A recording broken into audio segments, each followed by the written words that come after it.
In the headlines this morning, Anambra state government to open agro-farm markets in major cities of the country to market Anambra produce. Young people encouraged to promote the unity and diversity of the country to promote harmonious living. Federal government recants claim on fuel subsidy, says no plan to remove subsidy yet. On the foreign scene this morning, rebel attacks in North Syria kills 11, wounds 11 others. And before the news in detail, I'm Ebere Ugonna. The Anambra state government will, by the end of June this year, develop Anambra state agro-farm market in major cities across the country, starting first with the state. The Commissioner for Agriculture, Mechanization, Processing and Export, Mr. Banefo, announced this during the stakeholders workshop on knowledge sharing organized by the State Coordination Office of FGN Cum IFAD VCDP for their farmers in Oka. Let's now join our Greek correspondent, Ebeleze, for more details.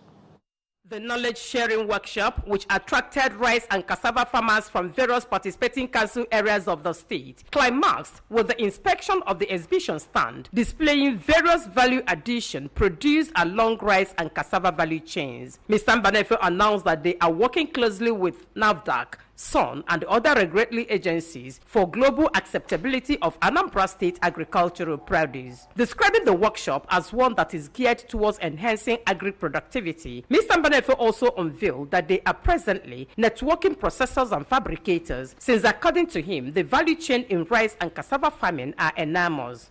Because we want, by the next second quarter, end of second quarter, to be able to develop Anambra State agro-farm.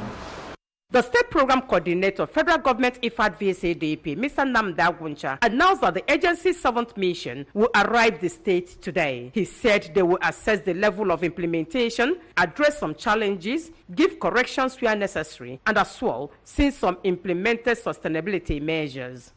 On ways of enhancing agricultural productivity, a senior standard officer to Standard Organization of Nigeria, SON, Mr. Mondembam, identified constructive agri-education, good land reforms, irrigation facilities, transportation and others as ways of achieving enhanced agricultural activities. Most of our farmers, they use grain. They come in with the idea of using certified seed. You hear them reporting improvement in the yield. Before our intervention, people were making 1 ton, 2 tons, and highest 2.5 or 3 tons. But now you can hear people talking about 5 tons, 6 tons, 7 tons.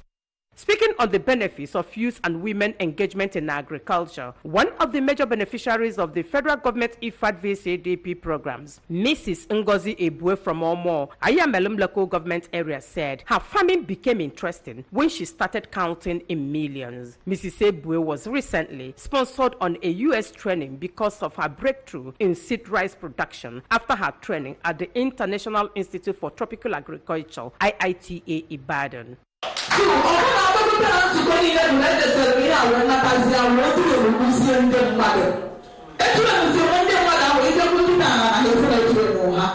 From the Agricultural Development Program Office in Oka, I am Ebele Eze, reporting for ABS News. The 2019 Barge A Stream 1 Corps members have ended their 3 weeks orientation camping activities with the popular Camp Carnival. The event, which showcased the beauty of the various cultures through their attire, dances, and talents of corps members drawn from different parts of the country, took place at Umunya Orientation Camp, Oyi Council area. Correspondent Chibuzo Bidike reports that the corps members gave their best in celebrating their cultures and traditions. His report.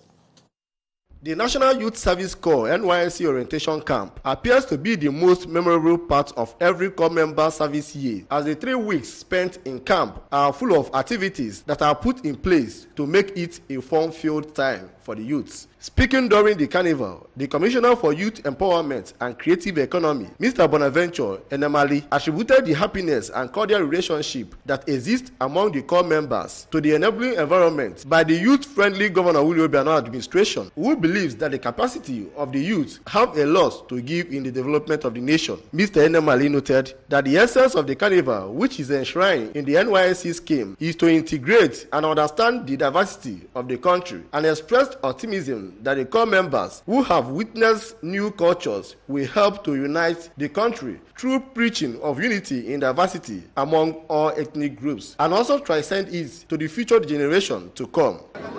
We are here within these 21 days actually to understand ourselves more and to relate well with each other. Today we've seen different performances from different ethnic groups and find out that all the ethnic groups in this country have rich diversity of culture that worth emulating, that worth also practicing. Earlier in his opening remarks, the state coordinator of NYSC, Mr. Kainde Aremu, pointed out that the Camp Carnival is their little way of enlightening, entertaining, and educating the core members, and appreciated the state government for continuously strengthening the state NYSC. For the senior special, it is no longer news. The fastest fading language in the world is the Igbo language. It is in recognition of that and to arrest that quickly, so that we can strengthen the speaking of Igbo language and the adoption of the Igbo culture. Strengthening the Igbo culture is to participate more actively in the carnival that we organize here. Assistant to the Governor on Creative Arts, Mr. Bob Manuel Udohu, while charging the core member to hold onto their dreams, frowned at the nonchalant attitude of youth to political issues. We are sincere to ourselves as Nigerians and looking at you today as the future. What do you take away from the experience of your youth service? What I'm telling you is some of you as youngsters have failed to take cognizance of the political situation in Nigeria. The traditional ruler of Umawulu community, Igwe Joel Egwonwu, while breaking the kola nut, prayed for a fruitful service year upon the core members and said that the carnival is a commendable initiative of the scheme that will make them aware of their individual cultural beliefs and appreciate each other's lifestyle as a people. The core members in their different platoons filed out to display different attire and cultural way of life, starting from Platoon 11, which consists of the NYSC management team, among other platoons, who showcased the Igbo identity, the Benin Empire, Efik, Urobo of the Niger Delta, Idoma of Benue State, Hausa, Igala culture, as well as Ijaw cultural heritage. The event also witnessed sack race, catching the train contest, and martial arts. From Umunya, Chibuzo Bidike, ABS News. Oh, quite amazing. Moving away from that, providing a strong educational foundation at the basic and post-primary school levels have been described as a major guarantee for sustained development of the country. While delivering a message titled The Christian Foundation during his pastoral visit to our Redeemer Chapel of St. Catherine's Comprehensive Secondary School, Nanka, Orumba North Local Government Area, the Anglican Bishop of Agwata Diocese, Right Reverend Samuel Ezofo, said this is paramount to ensure that future generations are properly equipped to find solutions to their societal needs. David Opokwasile has more. The episcopal visit of the bishop to the school also witnessed the confirmation of 43 students of the school and the admission of 15 others into the Girls' Guild of the diocese. Right Reverend Ezofo, while alluding to the importance of strong Christian foundation as similar to education, said both are of great importance to a child's well-being. He further urged the students to make Christ the center of their living. At that time, you were separate from Christ, excluded from citizenship in Israel, and foreigners to the covenants of the promise, without hope and without God in the world. The chaplain of the school, Reverend Benjamin Obumo, underscored the need for the students to be provided with the right foundation in both their education and in their spiritual life at the impressionable age of their lives, while expressing hope that the visit of the bishop will help to boost the morale of the students.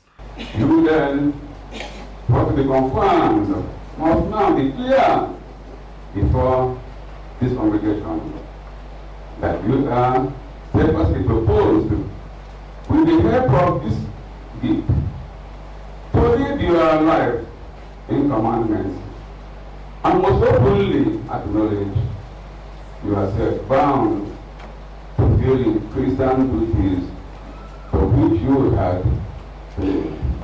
Also, the principal of the school, Mr. Gabriel Emenare, said they are putting in their best to ensure the students are provided with a standard education at a young age of their lives. One of the students who was confirmed, a JSS1 student of the school, Master Chugoze Wisdom, and the senior prefect of the school, Miss Esther Solom Kenechukwu, who was also admitted into Girls Guild, thanked God for the experience and promised to live up to the demands of their calling. I feel so happy.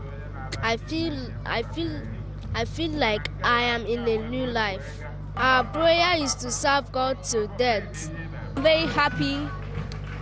In fact, today is the greatest day to me, for me to be among the people that participate and also the one of the Girls Guild candidates. It's a great day and it's a great thing. From Nanka, Orumba North Council area, this is David Okwase reporting for ABS News. Now, national stories. The federal government has given the assurance that there are no plans to remove fuel subsidy now, just as queues emerge in filling stations in some parts of the country. The Minister of Finance, Mrs. Zainab Ahmed, said this during a ministerial press briefing at the 2019 International Monetary Fund and World Bank Spring meetings in Washington, D.C.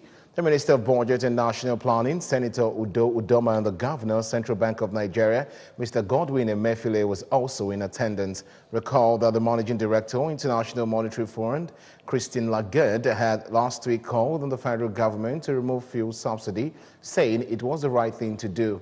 Lagarde has said that with the low revenue mobilization that existed in Nigeria in terms of tax to gross domestic product, it was important for the country to remove fuel subsidies and move available funds into improving health, education, and infrastructure, among others. In view of this, the Finance Minister explained that the federal government was not anywhere near subsidy removal. And on business news, the Nigerian Ports Authority has concluded plans to overhaul its 15-year joint venture arrangement with channel management companies in exchange for what it describes as a more cost-effective option. It was gathered that although contracts were awarded to the JV companies towards the dredging of the ports, the job done did not justify the huge amount of money spent by the federal government. The General Manager of Corporate and Strategic Communications, NPA, Mr. Adams Jatto, disclosed in an interview that the process of securing a cheaper alternative to the current arrangement was ongoing. Consultants had been engaged to carry out detailed optimization study of the channels and to profile ways of managing them in cost-effective ways. Requests for proposals were said to have been issued to shortlisted consultants, and that once the procurement process was concluded with the consultants and their work was concluded, the government would adopt the most efficient method recommended by them. On the foreign scene, at least 11 persons were killed and 11 others wounded in rockets fired from rebel-held Idlib province, both in northern parts of Syria. Since Assad's government regained control of Aleppo in 2016, armed groups have targeted the city intermittently. The death toll from rockets fired in the government-held northern city of Aleppo in Syria has risen to at least 11 people. According to an unnamed police source quoted by Sana, terrorist groups, the term used for armed groups in the nearby rebel-held northwestern province of Idlib, launched the attack last night.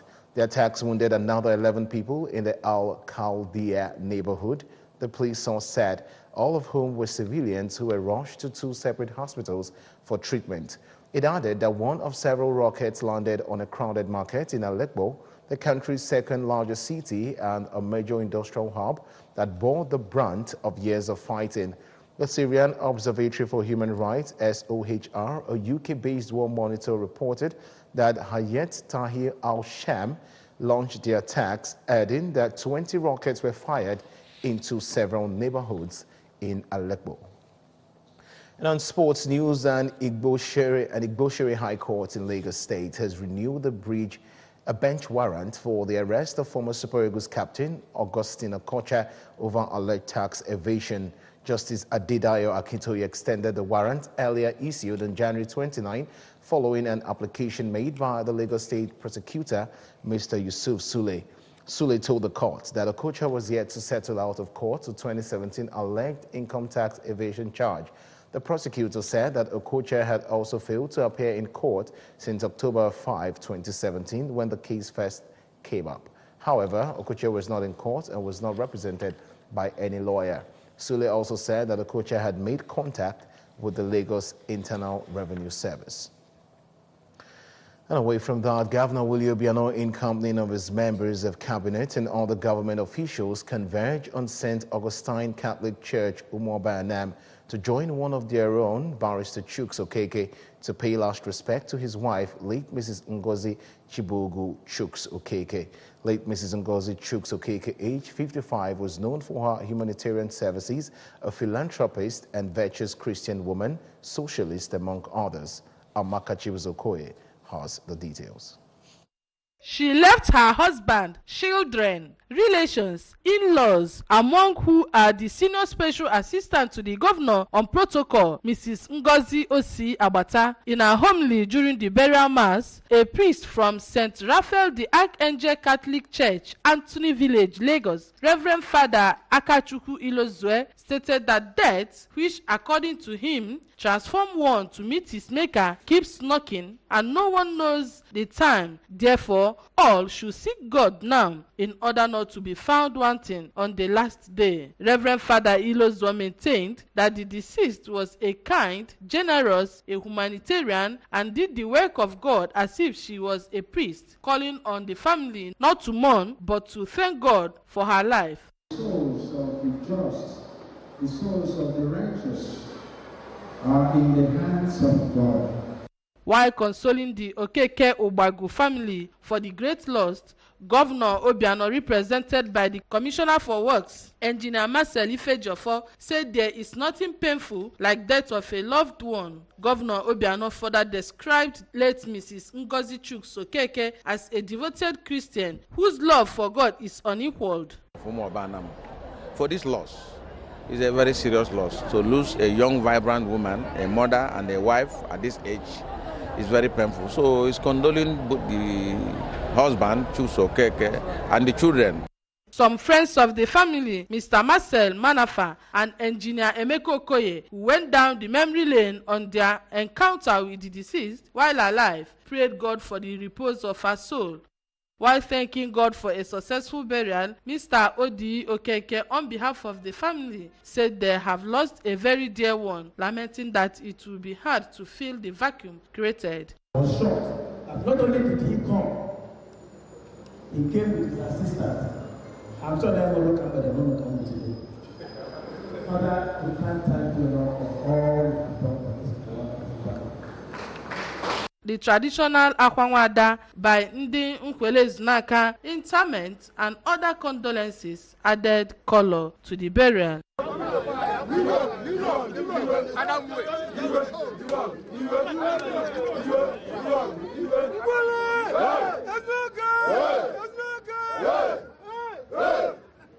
From Umuoba, Amaka Chibuzo Okoye, ABS News.